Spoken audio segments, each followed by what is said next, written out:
За что решили наказать Равшана и Джумшута? Вы продали офицерскую должность. Вы продали как гражданин Советского Союза свою совесть. И кто посылает угрозы в их адрес? Утром выйду, и на крыше будет снайпер. Современные приключения иностранцев в России. Сегодня в нашей программе.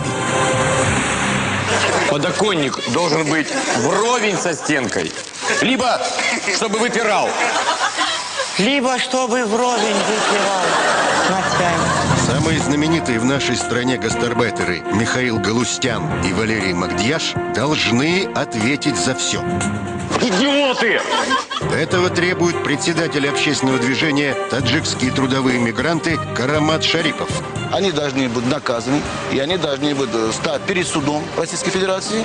Актер Валерий Магдьяш рассказывает, из-за этой роли у него куча проблем. Несколько раз ему угрожали. Мне ночью позвонили и сказали, что я завтра утром выйду, и на крыше будет снайпер.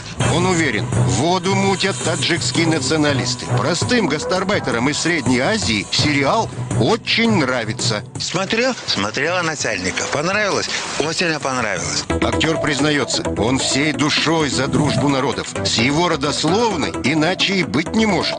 Я здесь русский человек молдавской национальности. Он хочет лично встретиться с лидером движения «Таджикские трудовые мигранты» и объяснить ему, что к чему.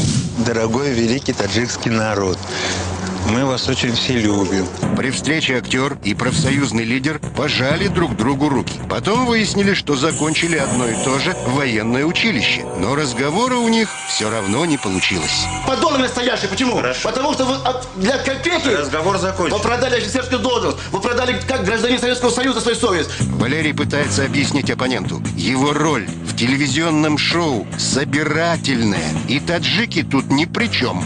Да не снимали мы про таджиков. Еще раз вам говорю. А вы что мне? Ну что вы мне? Остальные все дураки, получается? Актер даже хочет подарить Шарипову журнал, в котором он написал о любви к таджикскому народу. На память. Выброси его, как урод это написал.